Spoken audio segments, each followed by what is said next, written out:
শহীদ president Ziaur Rahman, দেশমাতা ও তিনবারের সাবেক প্রধানমন্ত্রী বেগম খালেদা জিয়া, আরাফাত রহমান কোকো ও বাংলাদেশ জাতীয়তাবাদী দল বিএনপির বিজয়কে কেন্দ্র করে এবং তারেক রহমানের উত্তরোত্তর সাফল্য কামনা করে নারায়ণগঞ্জ মহানগর বিএনপির সহসাধারণ সম্পাদক ফারুক মালের উদ্যোগে 13 ফেব্রুয়ারি শুক্রবার বাদ আসর নামাজের পর গলাচিপা চেয়ারম্যান বাড়ির পাশে মিলাদ ও দোয়া অনুষ্ঠিত হয়। আল্লাহ তাআলা ক্ষমতার মসনদে বসাবেন। আল্লাহ তাআলা সে যেন সুন্দরভাবে কোরআন সুন্নাহ অনুযায়ী রাষ্ট্র পরিচালনা করতে পারে তৌফিক দিয়ে দেন। আল্লাহ তাআলা আমাদের ভূখণ্ডটাকে আল্লাহ তাআলা আপনি কবুল করেন। আল্লাহ প্রত্যেকটা জনগণ যেন আল্লাহ প্রত্যেক ধর্মের মানুষগুলো যাতে আল্লাহ নিরাপদ ও শান্তিতে বসবাস করতে পারে তৌফিক দিয়ে দেন আল্লাহ। ইয়া রাব্বাল আলামিন, আয় আল্লাহ তাআলা আমাদের দেশের প্রতি খাস রহমত নাজিল করেন। আয় আল্লাহ তাআলা যারা মন্ত্রী বর্গে হবে আল্লাহ মন্ত্রী পরিষদে স্থান পাবে আল্লাহ তাদেরকে হেদায়েত দান করুন আল্লাহ। আল্লাহ সঠিকভাবে দেশ পরিচালনা করার তৌফিক দিয়ে দেন আল্লাহ।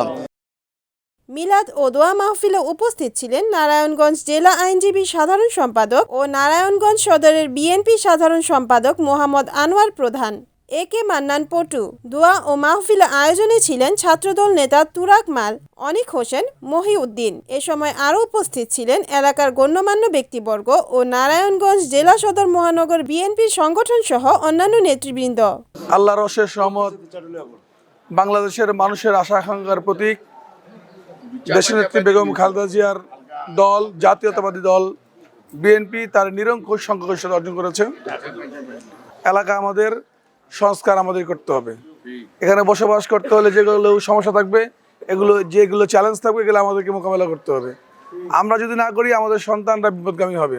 এই সন্তান বিপদগামী হলে আমার টাকা পয়সা, মান, ইজ্জত, আবরু কিছুই কাজে আসবে না। সুতরাং আপনি যেই হন না কেন, যত বলে ক্ষমতাশালী লোকই হন না কেন, আপনি কিন্তু আপনার সন্তানের কাছে এতিম হয়ে যাবেন, আপনার সন্তানের কাছে অপমান অপদস্থ হবেন। তখন কিন্তু আপনার এই ইজ্জত, টাকা পয়সা কিছুই কাজে আসবে না। আপনারা মুরব্বীদের দেখে উপদেশ নেবেন এবং তরুণরা এগিয়ে এসে এই সমাজের যেইগুলো কুসংস্কার রয়েছে যেগুলো নিয়ে সংস্কার করা আমাদের প্রয়োজন। বিশেষ করে মাদকের মতো একটা ভয়াবহতা রয়েছে সব জায়গায়, সব সমাজে রয়েছে। আমাদের সমাজে যতটুকু রয়েছে অতটুকু যদি আমরা এটা সংস্কার করতে পারি, যদি সহযোগিতার প্রয়োজন হয়, বড় ভাই পটু ভাই আছে, আমি আসি, বা আরও কারো যদি প্রয়োজন হয়, নিশ্চয়ই আমরা এই ধরনের এই সংস্কৃতি থেকে বেরিয়ে আসতে হবে। নির্মূল করার জন্য সমাজের যারা গণ্যমান্য ব্যক্তি রয়েছেন, বিভিন্ন স্কুল প্রতিষ্ঠানের ব্যক্তিবর্গ রয়েছেন, মাদ্রাসায়, মসজিদে যারা রয়েছেন, তারা যদি এটাকে মোটিভেট করতে পারে, আমার বিশ্বাস যে এই যে অপবাদগুলো রয়েছে এই অপবাদগুলো দূর হয়ে একটি শান্তিময় আদর্শ গলাচিপা হিসেবে প্রতিষ্ঠিত হবে। আমরা যদি নিজের ব্যক্তিগত কোনো অন্যায় থাকে, আমার নিজের যদি ভুল থাকে, আপনারা বলবেন, আপনাদের যদি অন্যায় ভুল থাকে আমি বলবো। এমনিভাবে আমাদের মধ্যে পারস্পরিক শ্রদ্ধা, সম্মান, ভালোবাসা হয়ে উঠবে এবং একটা আদর্শ সমাজ গড়ে উঠবে।